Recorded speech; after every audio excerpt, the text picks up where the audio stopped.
Hello students, myself Rajiv Dikshit, Assistant Professor in CSIT Department UCER.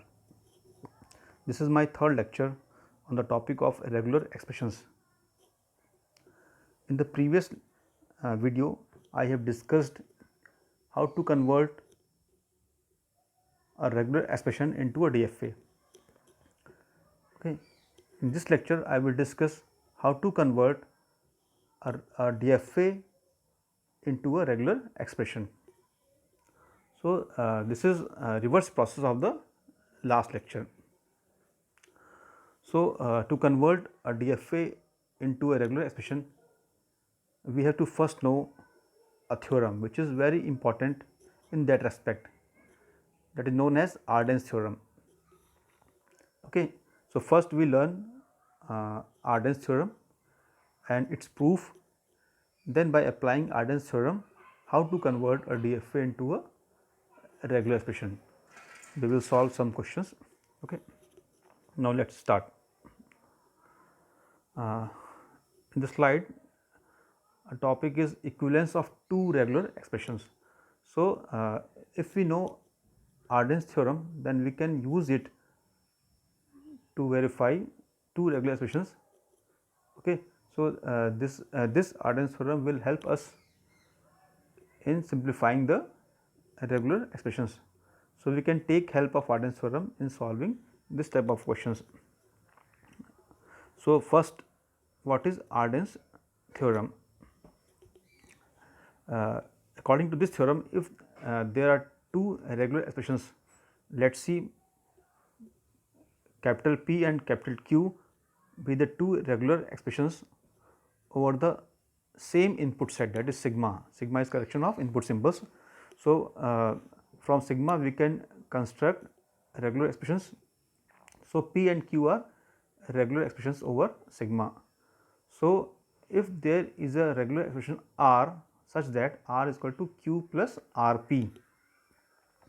So, Arden's theorem states that there is a unique solution for this equation, and the solution is R is equal to QP asterisk. But one important thing is that P cannot contain null. Okay. So, Arden's theorem says that if there is an equation between Q and P, then there is a unique solution, that is R is equal to QP asterisk, such that P cannot be null. So, let's first see proof of Arden's theorem. Okay. In this theorem, if there is an equation R is equal to Q plus RP, where you see here P does not contain null. Okay. It means P cannot be null, and so there is a unique solution, that is QP asterisk. If QP asterisk is a solution of for this equation, then if we put QP asterisk in place of R, okay. So, if we put QP asterisk in place of R, then we get here from these two expressions Q plus QP asterisk P, we can take Q as common, or we can say there is a distributive law of concatenation over union. Okay. So, if we take Q outside this expression, it will give us capital Q within parenthesis null plus P asterisk P. तो इसको हम इस तरह से कर सकते हैं कि हमने Q को कॉमन लिया, या we can say it like that, if Q within bracket if we say A plus B, then we can write it like that, Q dot A plus Q dot B. It means here see here dot is distributed over plus, और इसका reverse क्या होगा कि अगर हम ये कहें कि Q A plus Q B में से हमने क्यू को बाहर ले लिया. ओके. सो रेगुलर एक्सप्रेशंस के इक्वेशन में से की इक्वेशन जो है वो डिस्ट्रीब्यूटिव लॉ को फॉलो करती है, distribution of dot over plus. So यहाँ पे देखिए इस रूल को यूज़ करते हुए हम इस एक्सप्रेशन को we can write this expression like this, ठीक है। अब यहाँ पे आप देखो तो ये पूरी इक्वेशन जो है आपकी Q null plus P asterisk P, we can write it like that QP asterisk. Why? Because null plus R asterisk R is equal to R star. हमने फर्स्ट वीडियो में बहुत कुछ रेगुलर एक्सप्रेशंस पे apply होने वाली identities को देखा था। उसमें एक आइडेंटिटी थी आपकी null plus R star, R is same as R star. इसको थोड़ा और आप चाहते हो समझना अगर, तो आप ये समझो कि R asterisk plus R is same as R plus, okay. तो R plus does not include null, लेकिन यहाँ पे क्या है, null plus R is plus, तो आर प्लस में नल इंक्लूड नहीं है, लेकिन साथ आपने प्लस नल लिख दिया, then it is equal to R asterisk, okay. So you can write this whole equation like this QP asterisk. It means R is equal to QP asterisk. Hence we have proved that the above equation, for the above equation there is a solution, that is R QP asterisk.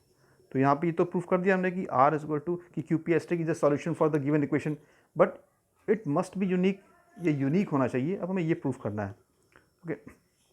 So let's see,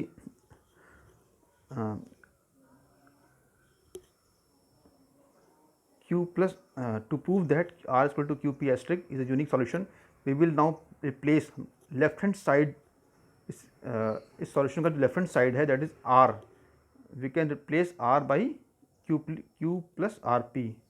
इस R को हम लोग Q plus R P से replace कर सकते हैं, okay. तो इस R को हमने रिप्लेस किया Q प्लस आर पी से, then R once again replaced by Q plus R P. तो अगर हम इस पूरी इक्वेशन को एक्सपेंड सिंप्लीफाई करें तो we will get Q plus Q P plus R P 2 times, okay. Then again R will be replaced by Q plus R P, यानी हम हर बार R को Q प्लस आर पी से replace करते जाएंगे, okay. Then this equation is also written like Q plus Q P 2 times plus R P cube. तो पूरे एक्सप्रेशन में R जो है वो लास्ट टर्म में है, ठीक है। तो इस तरीके से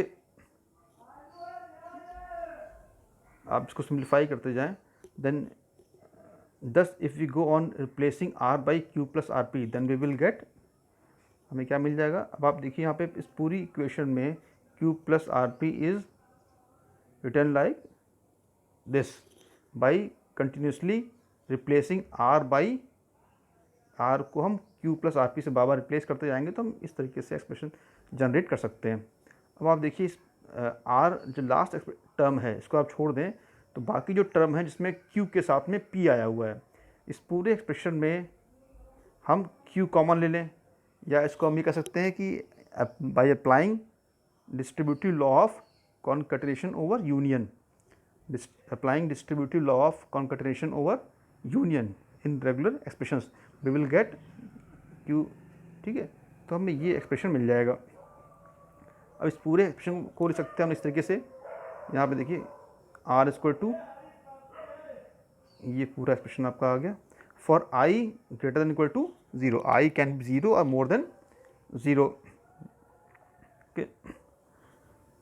अब आप यहाँ पे देखिए, अब ये जो पूरा इक्वेशन है that is equal to P star, I की किसी भी वैल्यू के लिए हम इसको एक्सप्लेन कर सकते हैं, तो this is equal to P star, okay. अब इस पूरे एक्सप्रेशन में R is equal to Q P asterisk plus R P I plus 1, okay. अच्छा, अब यहाँ पे देखिए अगर हम ये एज्यूम करें लेट W, एक W को स्ट्रिंग है ऑफ लेंथ आई लेंथ का कोई स्ट्रिंग है W। तो यहाँ पे आप देखिए R जो हमने लिखा हुआ है इसमें दो टर्म्स का यूनियन है।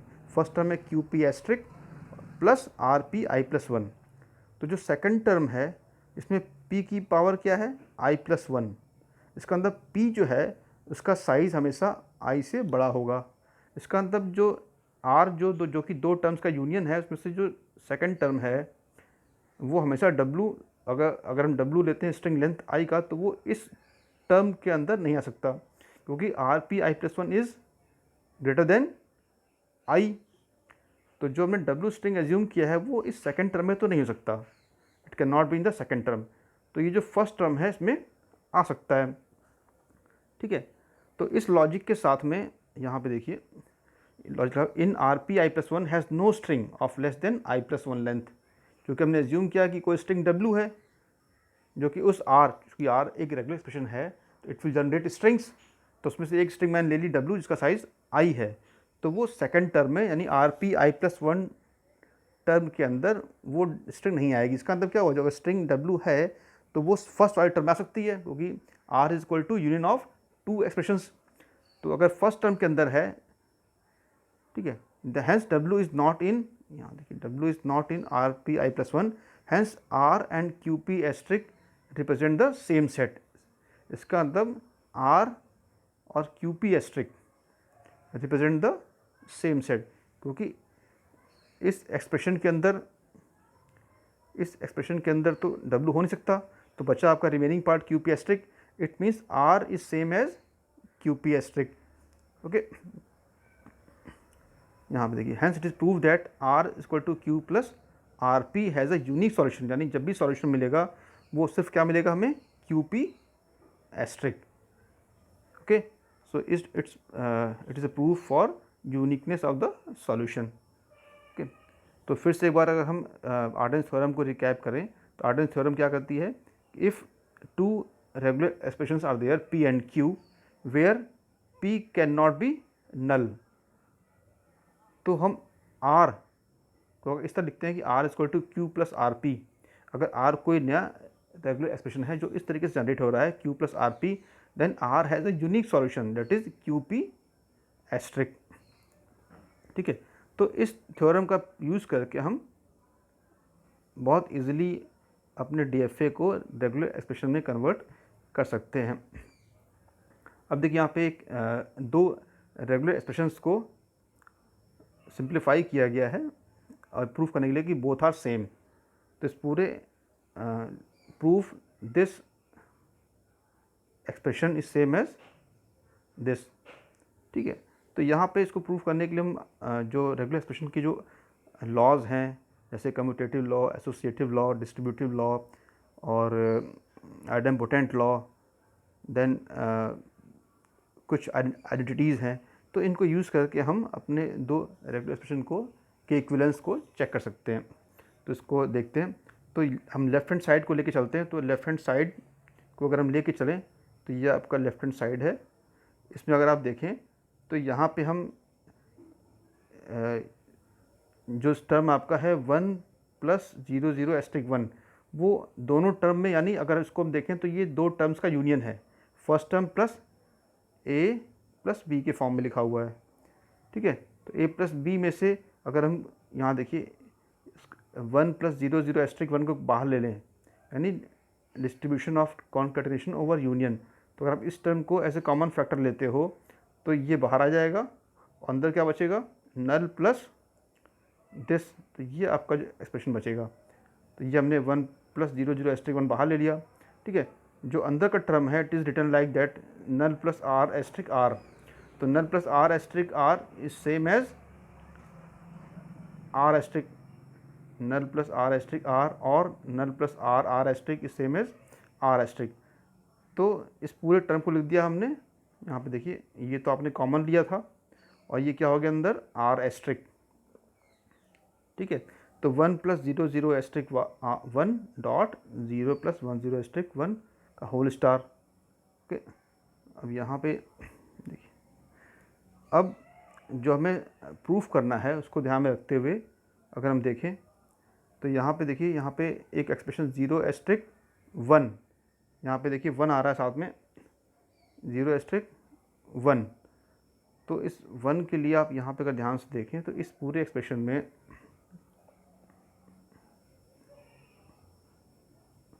यहाँ पे देखिए इस टर्म के अंदर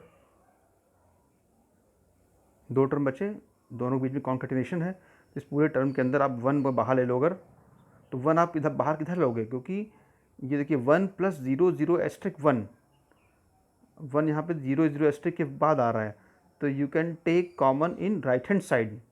तो ये क्या कहलाएगा, right distribution of concatenation over union. तो आप जब कॉमन लोगे तो 1 राइट हैंड साइड में, यहाँ पे देखिए नल प्लस 0 0*, और इसके बाहर आपने 1 कॉमन लिया, ठीक है। अगर आप लेफ्ट में लेते हो तो ये गलत हो जाएगा, क्योंकि अगर ये जो सेकंड वाला 1 है, ये अगर 0 0* के अगर इस तरीके से होता है 1 + 1 0 0*, अगर इस तरीके से होता then you can take 1 null plus 0 0*,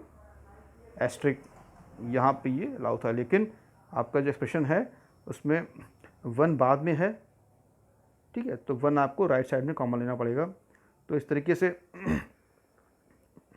आपके पास अंदर बचा नल प्लस 0 0*। तो null plus 0 0* is same as 0*। अभी हमने ऊपर देखा कि null plus r same as r*। तो इसका बहुत ज़्यादा इस्तेमाल किया जाता है सिंप्लीफाई करने में। तो it is same as right hand side, ठीक है। तो इस तरीके से हमने इसको प्रूफ किया। अब आते हैं हमारा जो मेन टॉपिक था कि how to convert a DFA into regular expression. Okay, यहाँ देखिए Arden's method for converting DFA to regular expressions. Because as we have seen, the Arden's theorem is useful for checking the equivalence of two regular expressions. We will also see its use in conversion from DFA to regular expressions. तो जिसका जो step है उस step में कैसे हम convert करेंगे DFA को रेगुलर एक्सप्रेशन में बाय यूजिंग आर्डेन्स थ्योरम। तो यहाँ पे देखिए आपके DFA के अंदर 2 चीज़ें होंगी, नंबर ऑफ स्टेट्स होंगे और ट्रांजिशन बिटवीन देम, उनके बीच में ट्रांजिशंस होंगे। तो हमें करना क्या है कि आपके DFA में जितने स्टेट्स हैं, हमें हर स्टेट के करस्पॉन्डिंग एक इक्वेशन जनरेट करनी है, ठीक है, ठीक है। और उन इक्वेशन की हेल्प से हम फाइनली जो आपका फाइनल स्टेट होगा पूरे DFA में, एक या एक से ज़्यादा फाइनल स्टेट होंगे, तो फाइनल स्टेट को हमें सिग्मा के टर्म्स में लिखना है। Final state can be represented in terms of elements of sigma. तो वो जो रेगुलर एक्सप्रेशन आएगी वही हमारा फाइनल सॉल्यूशन होगा। तो यहाँ पे देखिए यहाँ पास जितने भी स्टेट्स होंगे, यहाँ देखिए फर्स्ट स्टेप क्या लिखता है, let Q0 be the initial state. पहला स्टेट क्या है, let Q0 be the initial state. Then there are, अब बहुत सारे स्टेट्स होंगे Q0 के अलावा, तो यहाँ पे दे रखा है कि these are the different number of states in which some of them are final state. Let's Qj is the final state where j is less than equal to n, क्योंकि n नंबर ऑफ स्टेट्स हैं, तो उन्हीं में से कोई जो होगा आपका, अगर हम j मान लें कि वो फाइनल स्टेट है, तो Qj is final state where j is less than equal to n। अच्छा, अब एक टर्म नया इंट्रोड्यूस कर रहे हैं, alpha J I is the transition, represent the transition from Qj to i। अगर हमने लिखा अल्फा j टू i, इसका मतलब कि जो ट्रांजिशन हो रहा है वो jth स्टेट से ith स्टेट की तरफ हो रहा है, यानी जो एरो होगा वो j से i की तरफ होगा। आप ऐसे समझो कि अगर एक स्टेट आपका ये है, एक स्टेट आपका ये है, इसको हमने कहा j, इसको हमने कहा i, दिस इज i। तो अगर इस तरीके से एच है, कोई मान लीजिए ये a है, a is any element of sigma, और स्टेट j से हम i की तरफ मूव कर रहे हैं, तो इसी को रिप्रेजेंट कर रहे हैं हम a j i। ओके, तो this shows the transition from j to i। Now तो हमें करना क्या है कि we have to write equations for each and every state. हमें हर स्टेट के लिए एक इक्वेशन लिखनी है, और इक्वेशन कैसे लिखी जाएगी, लेफ्ट हैंड साइड में इक्वेशन के हम वो स्टेट लिखेंगे जिस स्टेट के करस्पॉन्डिंग हम इक्वेशन लिख रहे हैं, और इक्वेशन के राइट हैंड साइड में हम उन स्टेट से, जिस स्टेट से ट्रांजिशन उस पर्टिकुलर स्टेट की तरफ आ रहा है, जैसे हमने ये कहा एक स्टेट ये है, एक स्टेट ये है, ठीक है। तो और हम इस पर्टिकुलर, मान लीजिए आई स्टेट है, ये के स्टेट है, और हम आई स्टेट के लिए इक्वेशन डिज़ाइन कर रहे हैं, ठीक है। तो आई की तरफ अगर ये ट्रांजिशन आ रहा है, आई की तरफ एक सेल्फ लूप है, ये सेल्फ लूप मतलब सेम स्टेट की तरफ, तो जितने भी ट्रांजिशंस उस पर्टिकुलर स्टेट की तरफ आ रहे हैं, ठीक है, वो सभी उस इक्वेशन में हम उनको इंक्लूड करेंगे, ठीक है। तो यहाँ पे देखिए calculate Q I such that Q I equal to, अब ये थोड़ा सा गलत ढंग से लिखा गया है, ये जो लिखा गया इसको हम ऐसे समझेंगे, Q I equal to Q J alpha J I, इस तरीके से हम इक्वेशन लिखेंगे। इस तरीके से नहीं लिखेंगे, Q I equal to Q J, यानी इक्वेशन में जो स्टेट है वो ट्रांजिशन वाले सिंबल के पहले आएगा, state is written before transition symbol, okay. यानी अगर आपका एक स्टेट ये है, एक स्टेट ये है, और ये है आपका मान लीजिए क्यू आई, और ये आपका क्यू जे, और ये आ रहा है। तो अगर हम क्यू आई की इक्वेशन बनाएंगे तो क्यू आई इक्वल टू क्या लिखेंगे हम, पहले लिखेंगे जिस स्टेट से ट्रांजिशन टूवर्ड्स क्यू आई आ रहा था, क्यू जे डॉट, अब यहाँ मान लीजिए हम लिखा होता बी, तो क्या होता बी, ओके। तो क्यू आई के लिए इक्वेशन लिख रहे हैं, तो Q I equal to Q J dot B, ठीक है। और अगर सेल्फ लूप होगा, if there is a self loop, अगर सेल्फ लूप है, मान लीजिए ये आपका क्यू आई है और यहाँ पे एक सेल्फ लूप है, सेल्फ लूप फॉर मान लीजिए ए है के लिए, तो ये हम कहेंगे, क्योंकि यहाँ पे हम ये समझेंगे कि जो ट्रांजिशन हो रहा है वो क्यू आई से क्यू आई में ही हो रहा है। तो जब हम क्यू आई के लिए क्वेश्चन बना रहे होंगे तो Q I equal to Q I पर स्टेट लिखा, देन वो सिंबल जो जिसके थ्रू ट्रांजिशन हो रहा है, तो Q I equal to Q I A. इस तरीके से हम वो सारे ट्रांजिशंस के करस्पॉन्डिंग हम अपने इक्वेशन में ऐड करते जाएंगे, ठीक है। और अगर जो जिस स्टेट के लिए आप इक्वेशन बना रहे हो, अगर वो स्टार्टिंग स्टेट है तो हम उसमें एक चीज़ ऐड करेंगे, दैट इज़ नल। ये सिर्फ स्टार्टिंग स्टेट के लिए होगा। ऐसा क्यों करेंगे कि हम ये समझ सकते हैं कि जो स्टार्टिंग स्टेट है, मान लीजिए हमने कहा क्यू आई, तो यहाँ पे इस स्टेट पे हम विदाउट एनी इनपुट पहुँच सकते हैं, ठीक है। तो ये स्टार्टिंग सिंबल स्टार्टिंग स्टेट को रिप्रेजेंट कर रहा है, तो नल हमेशा इंक्लूड किया जाएगा उस स्टेट के साथ में जो स्टार्टिंग स्टेट होगा, बाकी स्टेट के साथ में हम नल ऐड नहीं करेंगे। ये इस बात को रिप्रेजेंट कर रहा है कि we can reach at Q I without any input symbol, क्योंकि तो स्टार्टिंग स्टेट है, तो ओके। अच्छा, अब एग्जाम्पल, तो हमने क्या किया, हमने जितने भी आपके डीएफए के अंदर स्टेट्स होंगे उन सभी स्टेट्स के करस्पॉन्डिंग हम इक्वेशन बनाते जाएंगे, ठीक है। इक्वेशन कैसे बनाएंगे कि आप जिस स्टेट के लिए इक्वेशन लिख रहे होगे उस स्टेट की तरफ आने वाले ट्रांजिशंस एजेस के लिए हम उन एजेस को लिए करस्पॉन्डिंग हम उस इक्वेशन में ऐड करेंगे एलिमेंट, ठीक है।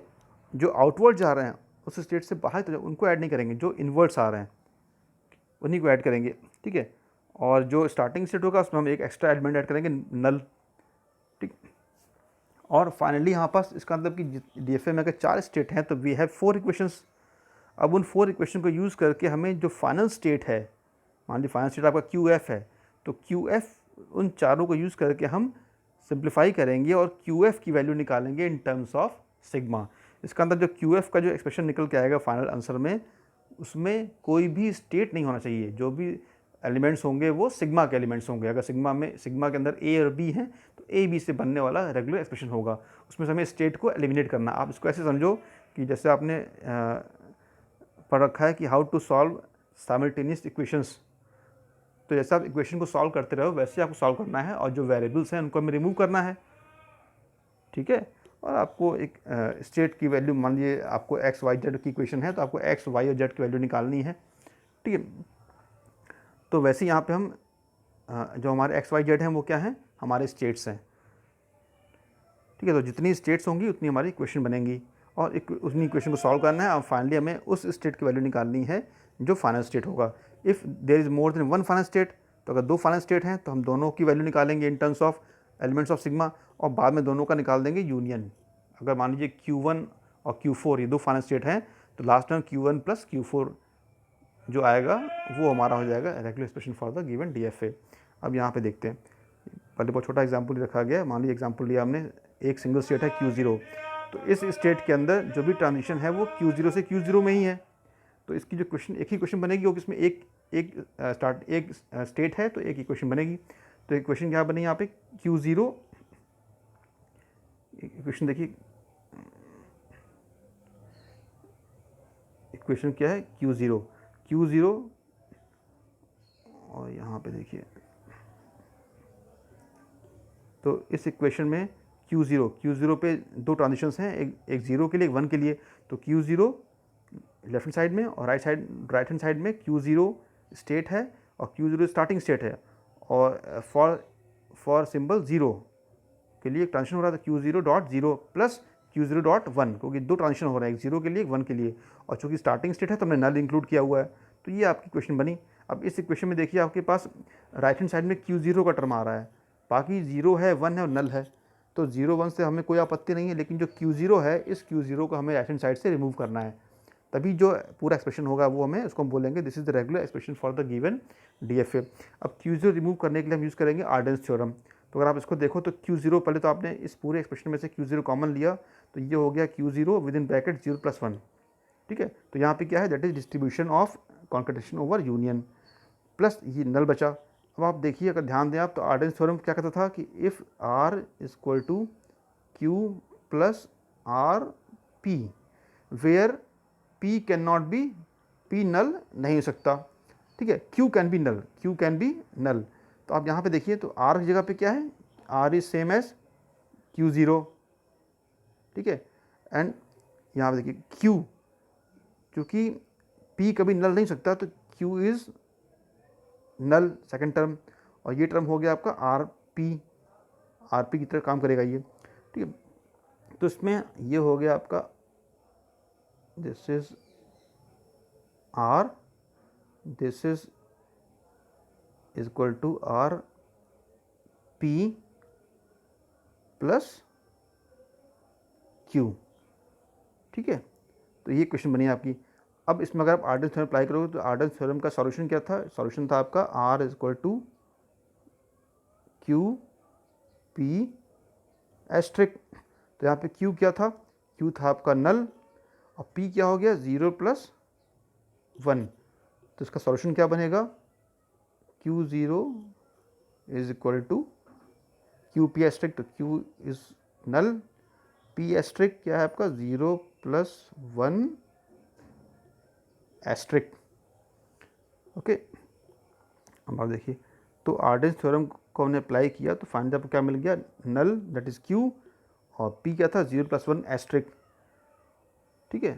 तो आपका जो सॉल्यूशन आया वो, and null into R asterisk, अगर इस तरह से कोई एक्सप्रेशन है तो it is same as R asterisk. तो यहाँ पे लिख दिया Q0 इक्वल टू 0 + 1 एस्ट्रिक, ठीक है।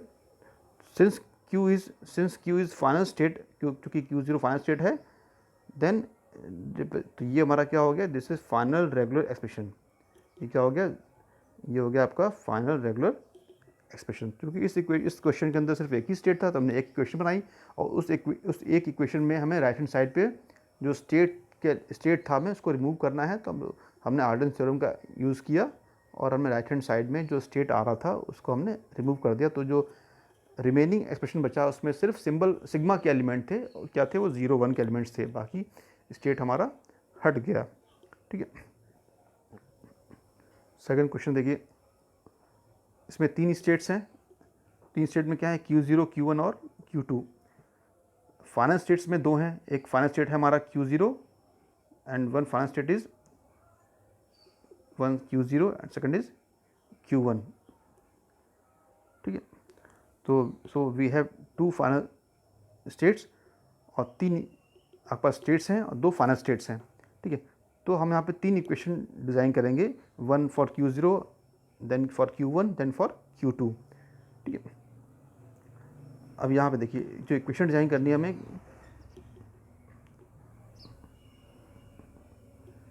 Q0, तो Q0 में जो इनपुट आ रहा है ट्रांजिशंस, वो एक तो सेल्फ लूप है और कोई दूसरा कोई ट्रांजिशन Q0 की तरफ नहीं आ रहा है।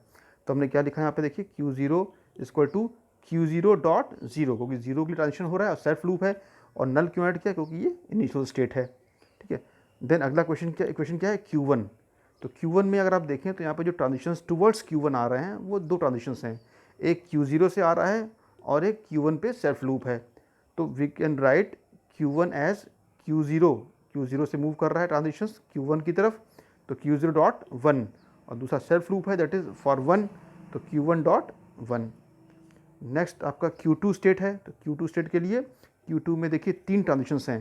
पहला ट्रांजिशन है Q1 से Q2 की तरफ, फिर आपके दो सेल्फ लूप हैं, एक 0 के लिए एक 1 के लिए। तो तीन ट्रांजिशंस को रिप्रेजेंट करने के लिए तीन टर्म्स आएंगे राइट हैंड साइड में, एक Q1 डॉट 0, दूसरा Q2। तो Q2 इसको अगर आप ऐसे लिखते हो, Q2 dot 0 plus Q2 dot 1, it can be simplified. इसमें सब Q2 को बाहर ले लोगे, अंदर क्या बचेगा, Q2, अंदर बचेगा 0 प्लस 1, ठीक है। अब आपको इन तीन इक्वेशन में से आपको सॉल्व करना है और आपको वैल्यू निकालनी है Q0 और Q1 की। You have to find Q0 and Q1 की वैल्यू आपको निकालनी है, ठीक, इन टर्म्स ऑफ 0 एंड 1। तो यहाँ पे देखिए, तो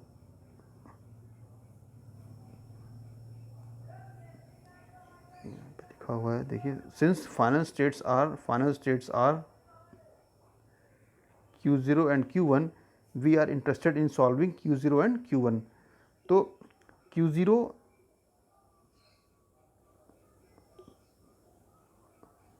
अगर आप Q0 इक्वेशन को देखो तो Q0 इक्वेशन में राइट हैंड साइड में सिर्फ Q0 स्टेट है और लेफ्ट साइड में Q0 है। तो यहाँ पे आप आर्डन्स थ्योरम डायरेक्टली अप्लाई कर सकते हो। तो आप आर्डन्स थ्योरम अप्लाई करोगे तो आप यहाँ पे देखिए, इसको आपने लिखा है, तो यहाँ पे R equal to Q plus R P। तो R हो गया आपका Q0 और Q क्या हो गया, नल, और Q0 और डॉट 0। तो अगर आप यहाँ पे R equal to Q plus R P के फॉर्म में लिखोगे तो Q0, तो इसका सॉल्यूशन क्या होगा, QP एस्ट्रिक, तो Q नल है, 0 एस्ट्रिक। तो यहाँ पे आपको Q0 की वैल्यू यू हैव कंक्लूड क्या किया आपने कि Q0 की वैल्यू निकाली इन टर्म्स ऑफ 0 एंड 1, ठीक है। And null dot 0 asterisk can be written as 0 asterisk, ठीक है। अब आपने सेकंड इक्वेशन उठाई Q1। अब सेकंड इक्वेशन में यहाँ पे आप देखिए, तो एक टर्म सेकंड इक्वेशन में एक टर्म आपका Q0 का है, एक टर्म Q1 का है। Q0 की वैल्यू आपने पता कर ली इन टर्म्स ऑफ 0 एंड 1। तो अगर आप Q0 की वैल्यू इस इक्वेशन में पुट कर दोगे तो आपके पास राइट हैंड साइड में सिर्फ एक स्टेट बचेगा Q1। अब आपको Q1 को रिमूव करना है, तो Q1 राइट हैंड साइड में भी है और Q1 लेफ्ट साइड में भी है। तो यहाँ पे आप डायरेक्टली आर्डन्स थ्योरम अप्लाई कर सकते हो। तो आपने क्या किया, यहाँ पे देखिए, इस इक्वेशन में आपने इस वाली इक्वेशन में Q0 की वैल्यू पुट की, ठीक है, आपने Q0 की वैल्यू पुट की। तो अब इस इक्वेशन में बचा Q1 का टर्म लेफ्ट साइड में और राइट साइड में, तो आपने आर्डन्स थ्योरम अप्लाई किया। तो ये जो पूरा एक्सप्रेशन था वो क्या बन गया आपका, Q1 रिटर्न एज 0 एस्ट्रिक 1। तो 0 एस्ट्रिक 1 ये तो ट्रीट हो रहा है एज ए Q की तरह है, और 1 क्या है, 1 इज एज अ P। तो हमने इसको लिखा QP एस्ट्रिक, QP एस्ट्रिक। तो Q था आपका 0 एस्ट्रिक 1, Q इज 0 एस्ट्रिक 1, ठीक है। और P क्या था, P इज रिटर्न है, P था आपका 1, ठीक है। अब आपको Q0 और Q1 दोनों की वैल्यू मिल गई और यही दो हमारे फाइनल स्टेट थे। तो हमने फाइंड लिया जो आपका रेगुलर एक्सप्रेशन मिलेगा वो कैसे मिलेगा आपको, R is return like Q0 plus Q1। तो Q0 की वैल्यू और Q1 की वैल्यू ये दोनों आपने पुट कर दी यहाँ पे, ठीक है, और उसको सिंप्लीफाई कर लिया तो you will get R in terms of 0 and 1, ठीक है। तो फाइनली आपको इस DFA का जो रेगुलर एक्सप्रेशन है वो आपको मिल गया इन टर्म्स ऑफ 0 एंड 1। तो आपने यहाँ पे देखा कि आपने इक्वेशन बनाई 3 और आपको बहुत इजीली आपने आर्डन्स थ्योरम का अप्लाई किया और अप्लाई करके आपने इस पूरी तीनों इक्वेशन से आपने दो फाइनल स्टेट्स थे उनकी वैल्यू निकाली और फिर लास्ट में दोनों को इन लोगों को निकाल दिया यूनियन, ठीक है।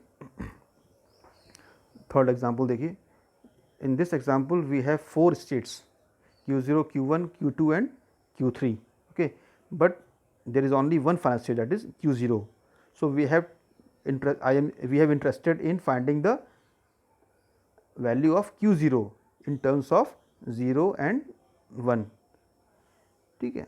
तो आपकी you have to make 4 equations, तो आपने 4 इक्वेशन बनाई Q0, Q1, Q2 और Q3 के लिए।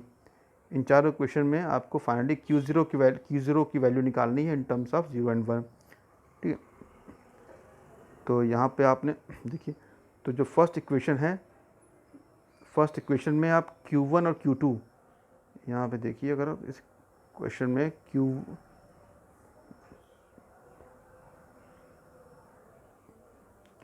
Q1 और Q2 इसकी वैल्यू आपको Q0 के टर्म्स में दी हुई है इन टर्म्स ऑफ Q0, ठीक है।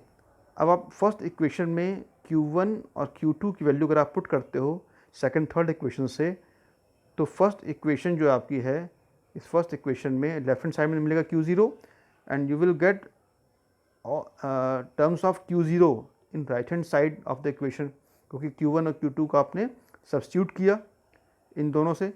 सब्स्टिट्यूट करने के बाद आपको जो इक्वेशन मिलेगी वो देखिए, यहाँ देखिए, आपने सब्स्टिट्यूट किया तो यू विल फाइंड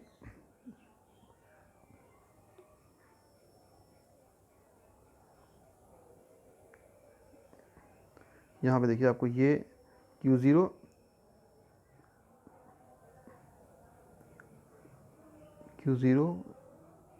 में आपने पुट किया Q1 Q2 की वैल्यू, तो आपके पास ये एक्सप्रेशन मिला आपको, इसमें से आपने Q0 बाहर ले लिया तो आपको ये टर्म मिला आपको, ठीक है। अब आप यहाँ पे देखिए दोनों तरफ आपके सेम स्टेट है Q0 लेफ्ट हैंड साइड में और राइट हैंड साइड में, तो आप यहाँ पे आर्डन्स थ्योरम अप्लाई कर सकते हो। तो आपने अप्लाई किया, तो अप्लाई करने में जो Q का रोल है वो Q क्या है, नल, और P क्या हो गया आपका 0 1 + 1 0, और R क्या हो गया Q0। तो इसका सॉल्यूशन क्या होता है आर्डन्स थ्योरम का, QP एस्ट्रिक। तो आपने सॉल्यूशन लिखा QP एस्ट्रिक, तो नल डॉट 0 1 + 1 0 का एस्ट्रिक, तो आपको Q0 की वैल्यू मिल गई, ठीक है। और आपका फाइनल स्टेट क्या था, फाइनल स्टेट आपका सिर्फ था Q0, तो आपने Q0 की वैल्यू बहुत इजीली निकाल लिया। आपको इक्वेशन नंबर 3 की आपको ज़रूरत ही नहीं पड़ी, आपको इक्वेशन नंबर 3 की ज़रूरत नहीं पड़ी, डायरेक्टली आपने ऊपर की तीनों इक्वेशन को यूज़ करके आपने फाइनली वैल्यू निकाल ली Q0 की। So R is equal to 0 1 + 1 0 asterisk, okay. तो फाइनली कंक्लूजन क्या निकला कि आप आर्डन्स थ्योरम के फॉर्म में अपनी इक्वेशन को लेके आते हो, ठीक है। आप अपने इक्वेशन को ट्रांसफॉर्म करते हो in terms of Arden's theorem की equation R is equal to Q + RT के टर्म्स में, और उसका जो सॉल्यूशन है that is R is equal to QP asterisk, उस सॉल्यूशन की हेल्प लेते हो आप, और आपको ईजिली जो स्टेट की वैल्यू है वो आपको मिल जाती है इन टर्म्स ऑफ सिग्मा, ओके। तो इस तरह से आप बाकी क्वेश्चन और सॉल्व करिएगा। Now I will conclude, okay, thank you.